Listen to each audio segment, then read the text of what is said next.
this? What is the origin of emotion? This is a complex subject, but I think that the stage is set. I feel like if you've watched some of my other videos, specifically the ones on love and hate, there was love on Valentine's Day, then about hate. And then I think that it's ready and it's time, because it's something that I'm always working on and I find fascinating. And this is the evolution of an idea for me and for you, if you care. So let's get into it. So emotions, love and hate. So them essentially being the same thing, and the way to wrap your mind around it is that it's like, you know, they're seemingly, oh kitty, it seems like they are diametrically opposed to one another. They're essentially opposites, but of the same thing, in the same way that hot and cold are essentially the same thing, which is temperature. You could call it other things, but like energy, but for what it's worth. So then like love and hate being the same thing, and the way that you can know this is because of the rapid transition from one to the other. Love very quickly can turn into hate, in the same way that light can turn into dark and hot into cold very rapidly. It's kind of how you understand that you're essentially working with the same thing. And so it's interesting, you know, to think about it on as a spectrum in between love and hate, and then with there being both positives and negatives, drawbacks and benefits to both. I mean, like say with love, there are many things about it that are absolutely beautiful. It appears to be the unconditional love is said to be the vibratory frequency of existence itself. On the other hand, with love also comes attachment and desire, and then grief. All of these things are like avenues of suffering, very much so. This is why Buddha spoke about this. Is like this is so attachment is a tricky thing. And I saw a meme a little while ago. It was like a Buddhist dude, you know, orange robes and whatnot, walking around, and he's like, and it said, attached to nothing, connected to everything. You know, and you got to wrap your mind around that. But it is certainly seems to be sort of like the way, also to do with like minimalism too. And it's not that it's okay to have stuff, but to be attached is something else. And so it's just interesting. And so in my mind, I'm like, okay, well, love, right? Hate, okay. And as I understand it, divine love and divine hate. They say in Hermetic philosophy, to the pure, all things are pure. And so it's just like with the ego, the divine ego. There's two aspects of it. One of them speaks in terms of possibility, and one in difficulty. One in terms of one in terms of segregation, one in terms of I can't remember the positive term. Collaboration, no, working together. Anyways, and so with love and hate, say if you have, so what is in the middle? And then that's an interesting thing to try to wrap your mind around. And so perhaps unconditional love lies towards the middle of this whole thing, which is unconditional. Like they say, if you love somebody, set them free. If they come back to you, they're yours. Not that you can ever own a person, but It's certainly an indication of something. And so, and then the my cheekiness on the other side says, okay, well, if unconditional love, then what about unconditional hate? Because if hate is just a word which describes a complex set of emotions, why not, right? I personally don't believe in shunning anything or failing to recognize the validity of anything or certain things. And so as it gets to like emotions and whatnot, there's a few other emotions which are commonly, I don't want to say misunderstood, but some people, can be misunderstood quite readily or easily. And one of them is, say, anger. I understand, as it has been taught to me, that anger is a sensation that you receive. It comes from within when you witness something, when you bear witness to something that is very incongruent with what you understand to be correct.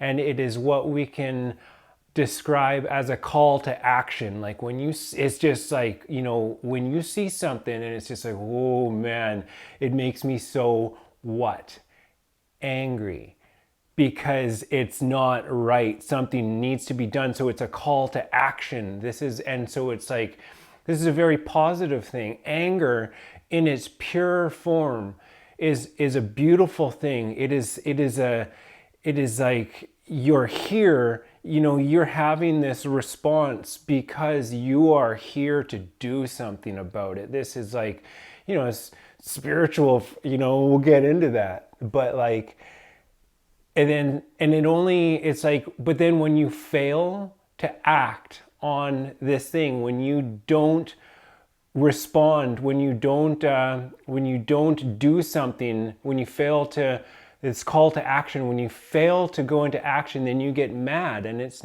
probably not about the thing itself, but more just that you are failing to do what in your deepest recesses, that something needs, some form of action needs to take place. And so anger, just like hate, it gets a very bad rap. Another one is, on the other side, just to say it is kind of nice, is just how excitement is like this feeling that we get it's like, it is the highest vibration of feeling. So like, as I understand it, as it has been taught to me, this is how you know when you feel this emotion, this is how you know this is the direction that you need to take. Follow it, follow your excitement. This is an indication that it's not coming from outside, it's coming from inside, and it is telling you, this is the way to go. Listen to this, follow this. This is it. This is our alignment, essentially, or at least something that is going to lead us down the path that is of least resistance. And so, there's those ones. And so the question is, where do these things come from? So without sugarcoating it at all, as I understand it, so this is essentially your higher self, which is communicating to you through vibration. This is how we end up feeling these feelings. What is your higher self? You could think of it as, so in the raw material, I do believe it is described in a sense as like, say there's you. But imagine you go through a number of incarnations and you grow and you evolve into a greater being. Well, at the end of the line, not that there's an end, but like way down the road, there is a being which is vastly more complex and connected and a version of yourself, though. It is an aspect of you which has undergone a transformation to, say, a non-physical state, but it is still you. And so this aspect of your greater being, your higher self, it is in contact with you, and it has an overview because it's been through it all, and it is essentially watching over you, and it is communicating things, helping to guide you through this experience because it has the overview. It communicates from within through vibrations to say, hey, this or not that. You know, it's another one, fear. While we're on it, not now, kitty. Is just like, it gets a bad rap. But once again, as I understand it, fear is a vibration, very low vibration. It's a feeling that comes up. It's a sensation which comes up when you are putting trust in a belief that you don't prefer. So, like, for example, if you are afraid of the boogeyman, you are saying to yourself that you believe that there is something that is within the darkness. There is some kind of an entity that is there which could harm you in some kind of way. So it is, you're putting trust in a belief that you don't prefer. And so you receive this sensation, but by that token, this is like, they say, like, fear is your friend because it is giving you an opportunity to examine your belief systems, to get in touch with how you think and what you feel is real. And they say when you go deep enough into it and you recognize, because like fear is inherently irrational. And when you come to recognize that whatever this thing that you're afraid of is irrational, then it just disappears. So it is fear as a way of getting in touch with who you are on a very deep level. This is a good thing. Just like anger is a good thing, just like hate is a good thing. Well, can be both, you know, just like love, it can be good and it also can be very clingy. And it can be, you know, the desire and the attachment, which is not the way according to any teaching that I have ever come across. And, you know, just another couple of emotions too. There was that analogy. So another analogy of your higher self, just like while we're at it, is just like, imagine this. So say when you go to bed at night and you go to sleep and you dream, and then you are essentially, you go through a range of experiences in your dream, emotions, there are landscapes, there are things which take place, there are other people, but fundamentally, everything that's taking place, everything that happens is in the mind of, for what it's worth, a greater being, a being that is having an experience, having a dream. And you walk around and you navigate that, but it is all taking place in your head as not actually, right? But like, for what it's worth, in your head as you're sleeping, as you're having this dream. And so the idea, therefore, is to, just in my understanding, the idea, but like, whatever. The idea is to get in touch, to learn how to interpret the messages that are being shown to you, just like how you interpret a dream. There are ways to understand the sensations, the feelings that come from within you, which indicate certain things that can help you to align with your path and walk the path of least resistance and all that kind of stuff.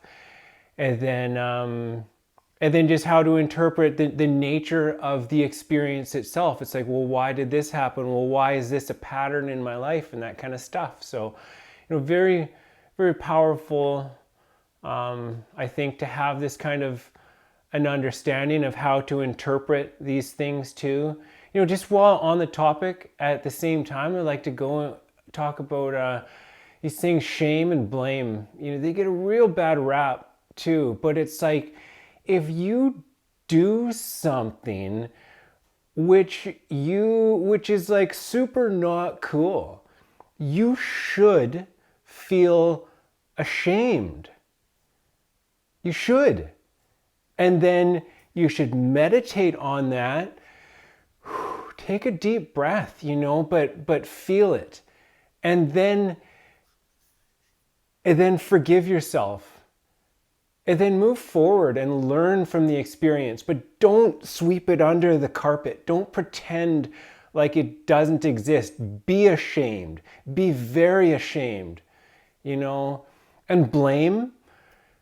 You know what? That's like, it's like, how does accountability even happen without blame? And it's not about, how do I say this? It's just like a lot of the stuff that's going on in the world today that's pretty like messed up, and some people got real caught up.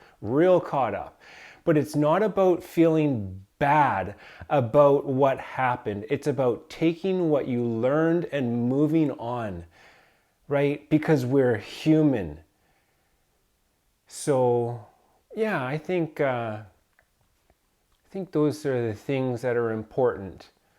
Just that it's all meant to be. Everything matters. Everything is significant. Everything has implications. Everything indicates something else. And it's all super profound. And so don't miss the opportunities that life is giving you through reflections of experiences and the patterns that are in your life as things unfold, the peculiar unfolding of life events. And don't overlook the feelings that you have inside. Listen to them, go into them, learn about them. They are, these kinds of ideas are expounded. They're elaborated on by many teachers. It's, yeah, this life is beautiful. It is it is like, don't overlook a system which is in place that is designed to help you evolve and get in touch with who you are and walk the path of least resistance. That's all I'm saying. Yeah, so.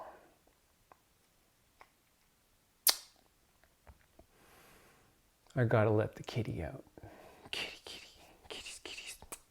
Kitty, come here. Come here. Come on. Come be on camera. Kitties. Hey. There's the kitty. Oh, it's the kitties.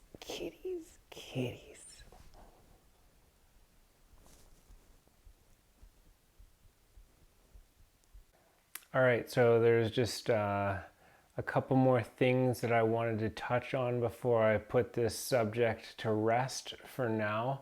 The first of which was the word that I was looking for, that is the opposite of segregative, is integrative.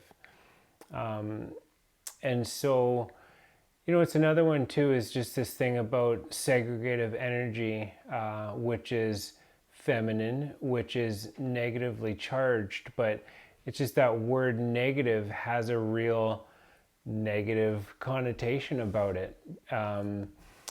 And, with for some good reason, sometimes when somebody's being negative, it's like they're being pessimistic. You say, oh, it's a beautiful day. And they're like, yeah, well, it's windy, or, they, to point out something that's like a difficulty. And it's like, okay, so not super positive for what it's worth, right? Taking other things into account and be like, hey, well, we're pretty lucky to have it as it is. So that's one thing.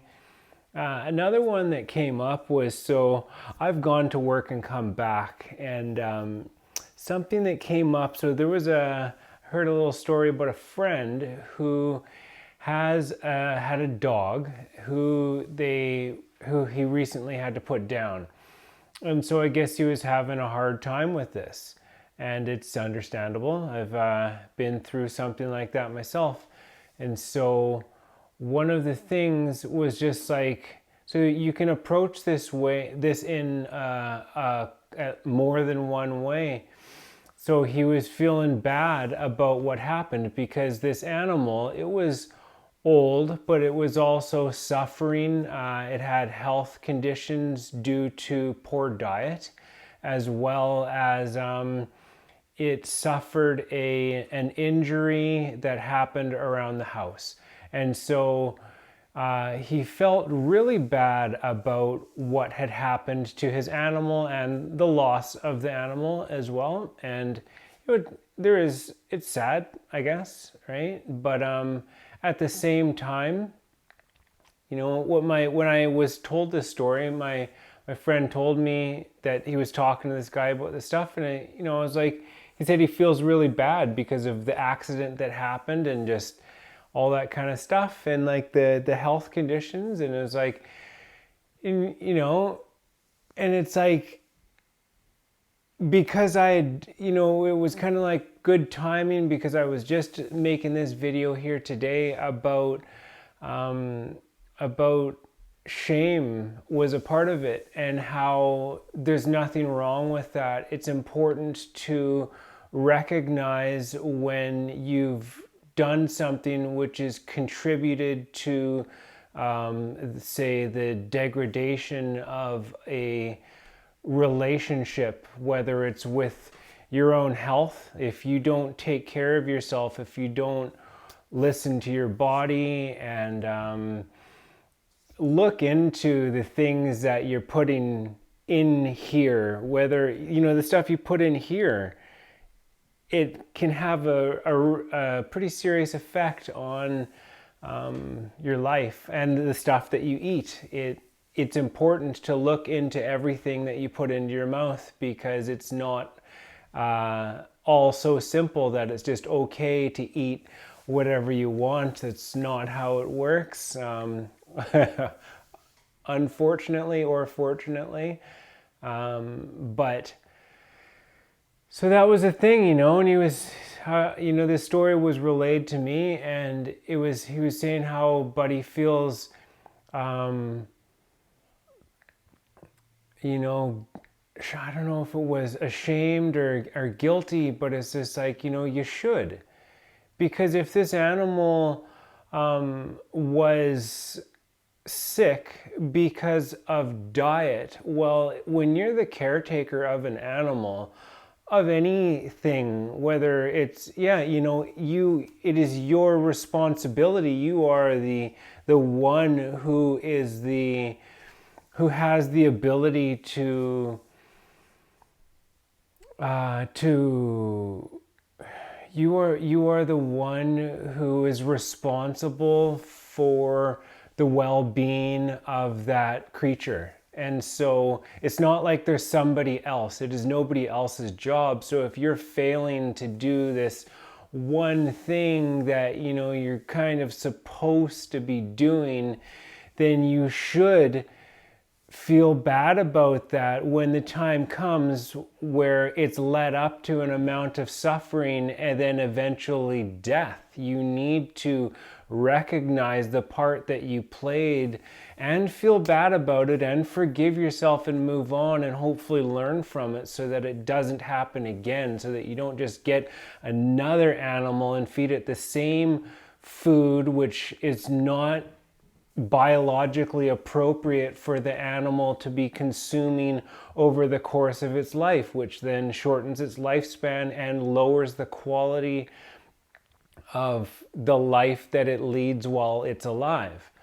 And so that's a thing too. So this is essentially negligence, which is a form of abuse, neglecting, and so overlooking details. You have to look into this kind of stuff. And so apparently the food came from the vet, and it's like, well, you know what, like, passing the buck in that way, unfortunately, you cannot just place your trust in somebody who runs a business. Not most people who, who do a lot of things. Doctors, they'll tell you other things too, and they're wrong. I've had enough of allopathic medicine myself. It has served me wrong for my entire life. I had skin conditions, and they were food allergies, and they would give me antifungal creams and steroid creams, and it was never that. I was allergic to preservatives and stabilizers, like just garbage chemicals that were in food, additives, that kinds of things, flavor enhancers. And that was so you can't just blame the doctor is the point. You have to look into everything yourself. And how the dog got hurt in the home, it was due to not paying attention as well. Details. You have to pay attention to details. It's not, it is not, you have to pay attention to details. And so, I think that it's an important thing to, as another one too, is so I have a friend who has a son, small, like a child, baby, and he has skin conditions, which are just like the ones that I suffered from for many years, and that was cured through diet. Or it's not cured, but it's just like I stopped poisoning myself. And so, I've had it out with him a couple times, and he says, oh, well, I don't take care of that stuff. It's not my job. And it's like, no, it is your job, because if the other partner is failing to act, to make sure, or to look into, to not rely on the doctors, and make sure that what you are putting into this child's mouth does not contain poison, which the body is then reacting to and creating a condition. It is up to you. You can't, there is nobody else, be a man, right? So that's, those are super important points. And then there was also, the thing with like the loss of a pet, it's sad, right? But, when I look at it, there's a few ways that you can handle the situation. One of them, you can just like say, hey, it's really sorry, and a shoulder to cry on. That is one method, a nurturing method. I would say that's a more feminine method, to be compassionate and caring and whatnot. And it's valid, absolutely. But at the same time, what they say is like, you give a man a fish and he eats for a day. You teach him how to fish and he eats for a lifetime. So for myself, it's more important to point out the mistakes that were made, which resulted in the way that things turned out. And so that the person has the ability to take responsibility for their part, and so that they don't have to experience the same thing again. And it's not, I don't think that it's being harsh pointing these things out. It is just a way to, it is one of many ways to approach a difficult situation, but it is the more masculine way, which is, to me, it is teaching lessons. It's like, oh, okay, this happened, but what is there to be learned here? So, and then to accept it and move on, and that's the thing too. It's like they say, everything happens for a reason. Nobody just gets sick. Essentially, right? I can't speak for anybody else, but like, they say, you can't drop what you don't own. So it's like, if you're feeling sad about something, own it, look into it, own it, take it on board, and learn from it. Oh, I lost a light.